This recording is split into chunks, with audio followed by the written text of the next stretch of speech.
Hey everyone! Today we're headed to Guatape on a day trip from Medellin, thinking one day would be enough. Turns out we were completely wrong. So, is it worth staying longer? We'll let you decide that. Good morning. It's kind of a blue sky, nice temperature. It's a little bit on the cool side, but that's okay. It's just about 7 a.m. We're heading out to Guatape today, the last full day that we have here in Medellin, or Medellin as they call it here. And waiting for our tour bus to come to pick us up. And it's going to be a 2-hour ride, but I think there's going to be a few stops on the way. But we want to grab a coffee because I'm on. Yeah, like that. Keep a lookout for, what's his name, Steven? The guide for the tour. And oh, maybe that's him. Steven. Sí. Ah, gracias. Un placer. Ven. Elisandra y Serge. Serge. Vamos. Vamos.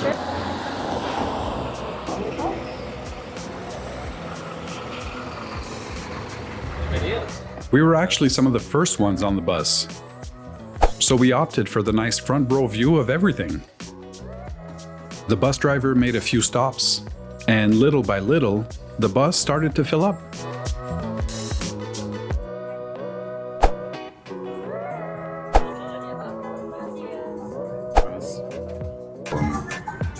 It's 7 o'clock. I'm just starting my coffee. I'm just starting my day, and we have this music. I don't know if you can hear it.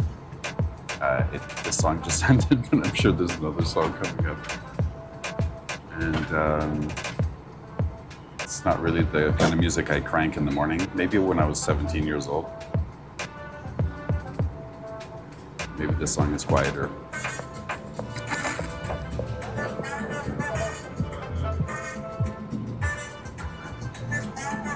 Despite not being our vibe for 7:30 in the morning, at that point we knew that this was going to be a fun group. You'll notice that as we leave Medellin behind, the landscape starts to change pretty quickly. The city slowly fades, and suddenly you're surrounded by mountains. Medellin actually sits in a valley, so getting out of the city means climbing up higher and higher into these hills. And with every turn, the views just kept getting better. It's one of those moments you realize that this trip is already worth it. Now, we booked this as a day trip from Medellin, which is definitely the easiest option. Everything's organized, transport included. But something we realized pretty quickly, you can actually just take a bus from Medellin to Guatape on your own.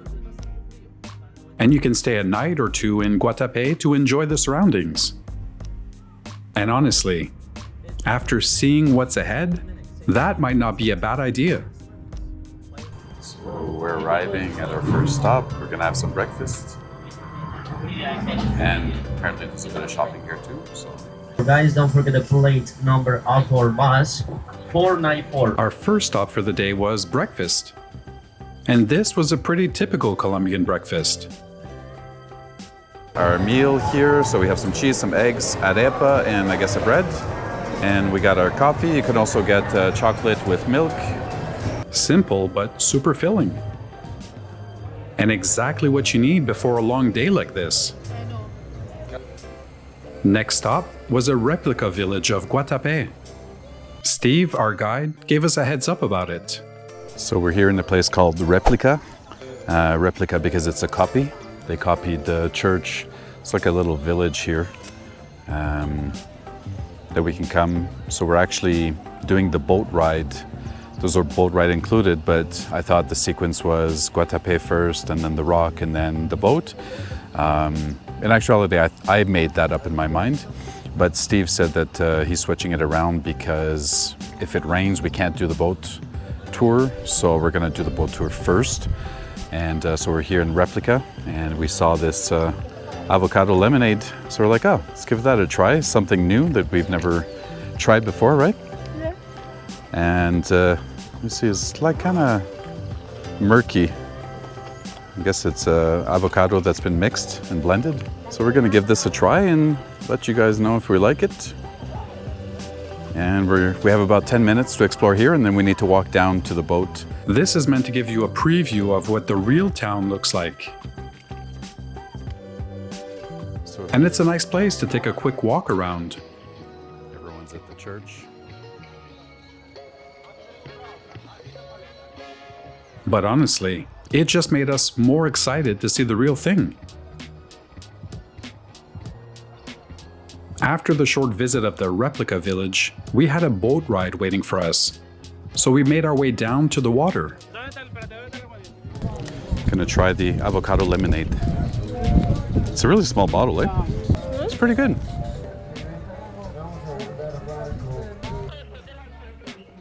Once at the water level, we jumped on the boat to explore the reservoir. This entire area is actually man-made, created back in the 1970s. There used to be a town here, which was flooded to form what you see today. And from the water, you really start to appreciate how massive it is. Now, depending on the tour that you book, some of them may spend a little bit more time talking about Pablo Escobar and his properties around the lake, which, to be honest, wasn't really our main interest. However, we reckon that some people come here exactly for that reason. All in all, it's part of the history here. That said, if that's something you're not into, there are other tours that skip this part completely and focus more on Guatape itself. For us, it was still nice to be out on the water and take in the views. If you decide to spend a few nights in Guatape, you'll be able to get around to all of these attractions. We have the big bus because we came from Medellin. But in the case that you're stationed here, a pretty popular method of transportation that we've seen around here are tuk-tuks. After sitting on the water for about an hour, we made our way back to the bus, which made its way to Guatape. Shortly after the bus dropped us off, we immediately saw that this place really stands out. We arrived in Guatape. We noticed tuk-tuks, colorful walls, and a lot of movement. Every street, every corner is just full of color. Guatape is often called one of the most colorful towns in the world. And a big part of that comes from these decorative panels. The ones you see at the base of the buildings. I hope I'm pronouncing it correctly, but I think they're called zócalos. And they're not just for decoration, they actually tell stories about the families who live here, their traditions, and their history. It's what gives the town its personality. Our guide Steve gave us two options. We could immediately start discovering Guatape by ourselves, or we could follow him into town, where he would give us some background information on the town itself. The blue color symbolizes the river, the sea, and the sky, and the red color symbolizes the blood spilled for Colombian people and wars for the independence. Guatape is about 2 hours from Medellin, and it's actually one of the most popular day trips in the region. Thousands of visitors come here every week. And once you're here, it's easy to see why. The town itself is super lively, colorful tuk-tuks moving around, small streets to explore. Waterfront views are just a short walk away. It's one of those places where you just want to slow down and take it all in. Oh, and at one point, we just happened to look up and we saw this ring around the sun. We had no idea what that was at first, but it turns out it's called a solar halo. Apparently, it's pretty rare. And honestly, it was pretty cool to see in the middle of all of this.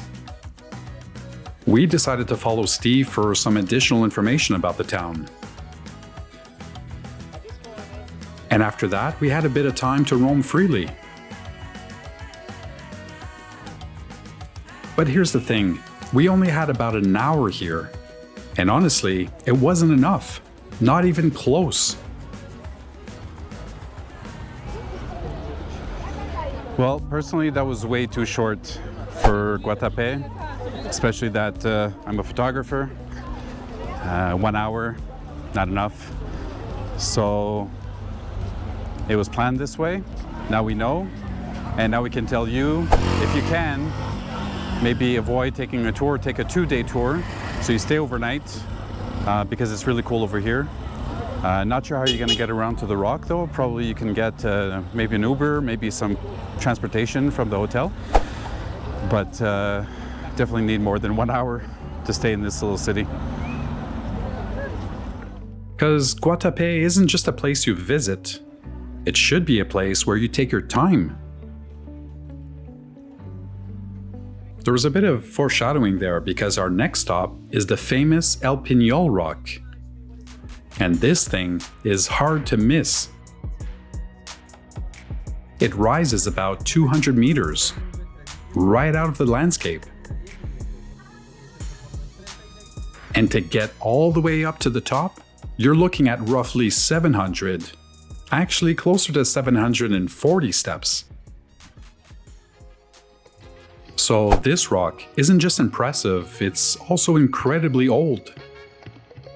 It's a massive granite formation, formed millions of years ago. And what you see here today is actually what was left behind, after the surrounding land slowly eroded away.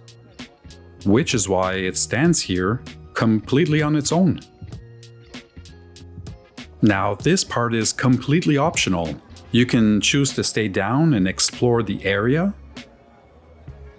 which is exactly what Ellie decided to do. And honestly, not a bad call. As for me, I felt like taking on the challenge. I started getting up the stairs, ready to grab my ticket, and then, just before grabbing it, I realized that I lost my microphone.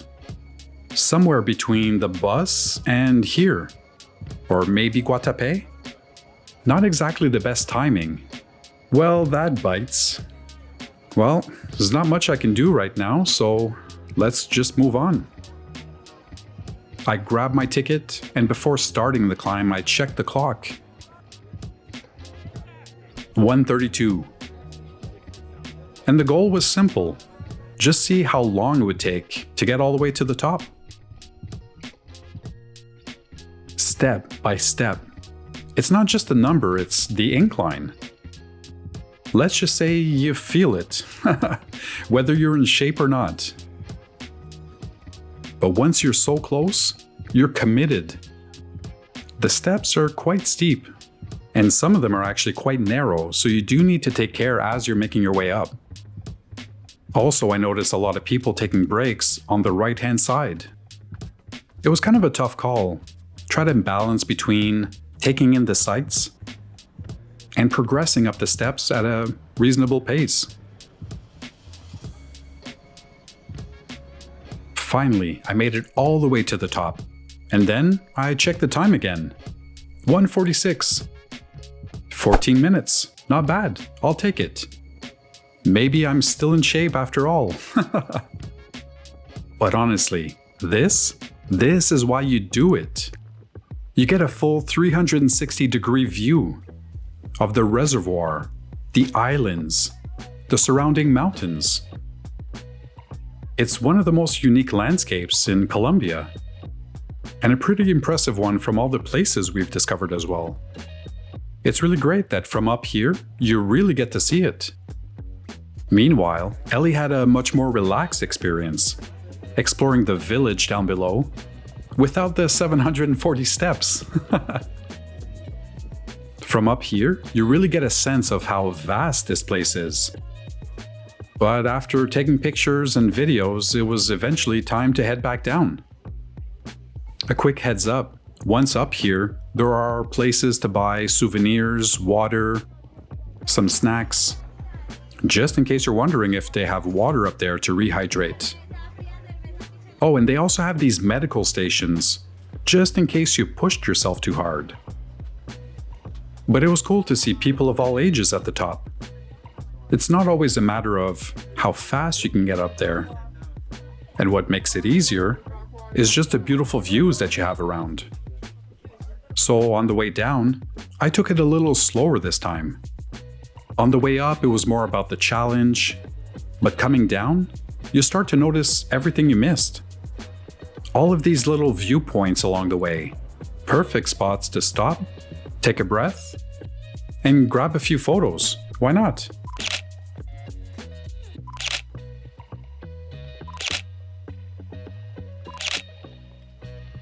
Once back down, I reunited with Ellie. Finally, we regrouped with the tour at the scheduled time. We started heading back to Medellin, but first, a stop for a late lunch. Oh, but before that, we made one last stop. And this, I didn't expect. I think these are the most amount of llamas I've seen in one gathering. As we headed inside the fenced area, you had the option to buy carrots so that you can feed the llamas. Simple enough, right? Yeah, not exactly. At one point, they decided I had all the food, and they just went for it. I couldn't catch a break to get a few pictures of them.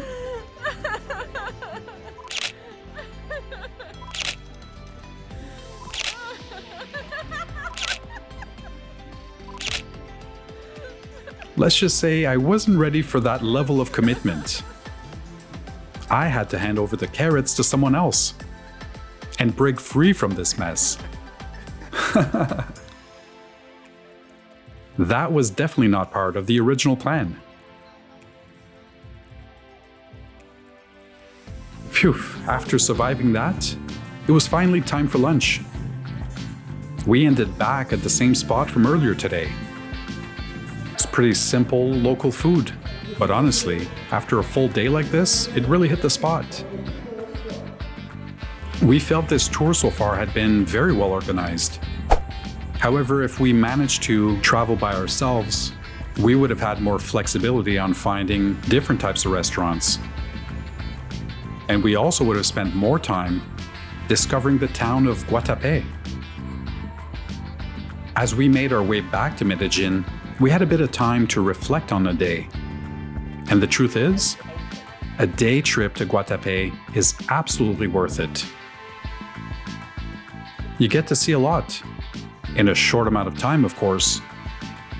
But for us, it felt a little rushed. Coming all this way, and only having about an hour in the town itself, just wasn't enough.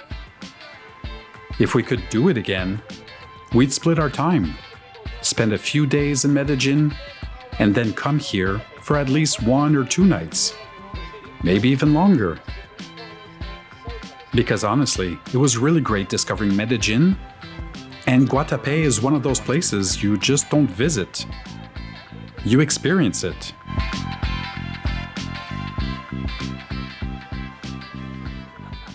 All right, everyone, that was our day trip to Guatape. A really long day, but honestly, a really great one. And if you're short on time, this trip will work perfectly. However, if you do have a little bit more time, we highly recommend that you stay a little longer, like a night or 2. Something tells us you'll enjoy it a whole lot more. With that, we'll leave the link to the tour that we did in the description below. Have a look at it in case you're interested.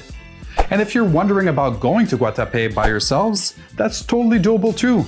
Stay tuned for Ellie's blog, where she's got you covered for logistics on how to get to Guatape, hotel recommendations, as well as things to do once you get there. Guys, if you liked this video, then go ahead and show us some love. Give us a like and feel free to subscribe because we have more of Colombia that we want to show you. With that, we'll see you in the next video. Ciao, Discovers!